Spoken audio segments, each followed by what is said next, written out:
Alright, so today we're doing math and our topic is mensuration.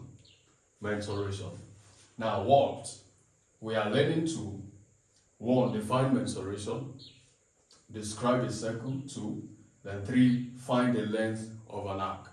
So at the end of this class, with what I'm learning for, every one of you should have the ability to describe a circle. Second is to determine the length of an arc. So let's start. What is mensuration? Mensuration is simply a branch of mathematics that deals with dimensions, the dimensions of figures and shapes.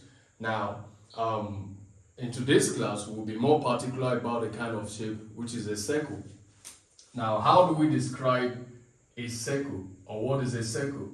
Now, a circle is a plane shape. A circle is a plane shape that is bounded by a curve.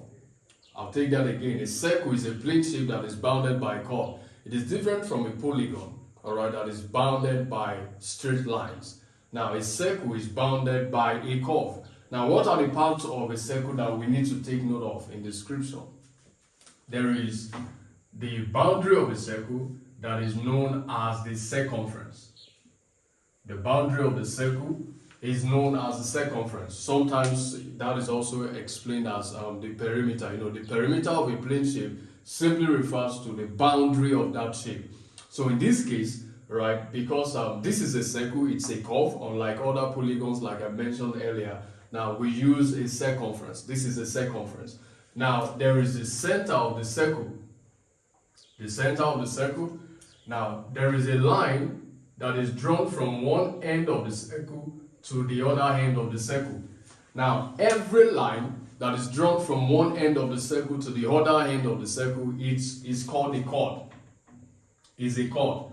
Any line that is drawn from one end of a circle to the other end of a circle is a chord. However, for a line that passes through the center of a circle, or for a chord that passes through the center of a circle, is called a diameter.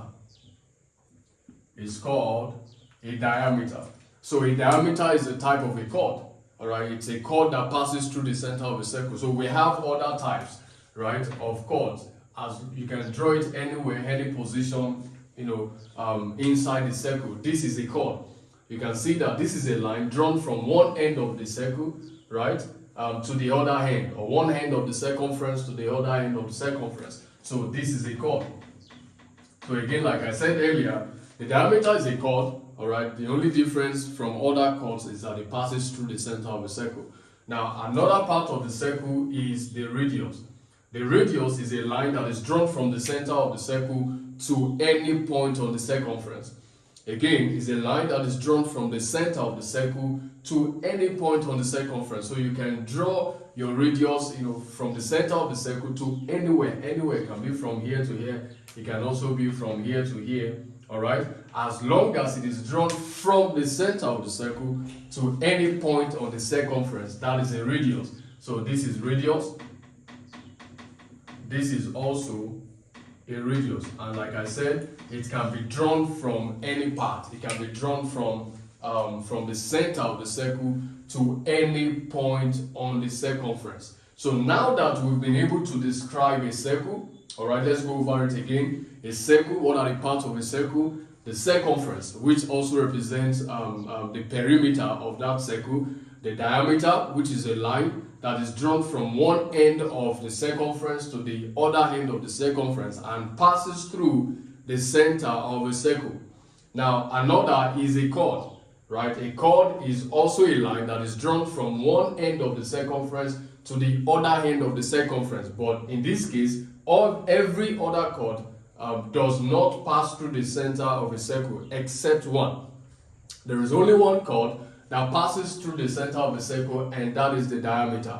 Now, another part is radius. Radius is a line that is drawn from the center of the circle, right? This is the center of the circle to any point on the circumference. So it can be this way, it can be this way, it can be this way, it can be this way. And in fact, if you take note of this, you see that although this is the diameter, yet if you take note from the center of the circle to this end of the circumference is a radius.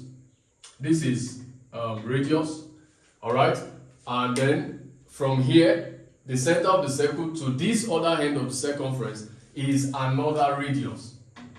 So here we have two radii, right? Two radii.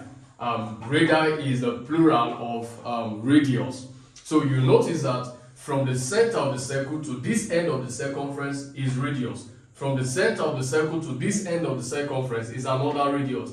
And that makes a diameter. So two radii, right? R plus R, that's two radii makes one diameter, or make one diameter. Two radii make one diameter, right? So that's something to take note of. So we can write it somewhere. Diameter is equal to two radii. One diameter is equal to two radii. So D is equal to 2R. That's something to take note of. D is equal to 2R. So first, we've been able to define mensuration. Now second, we've been able to describe a circle.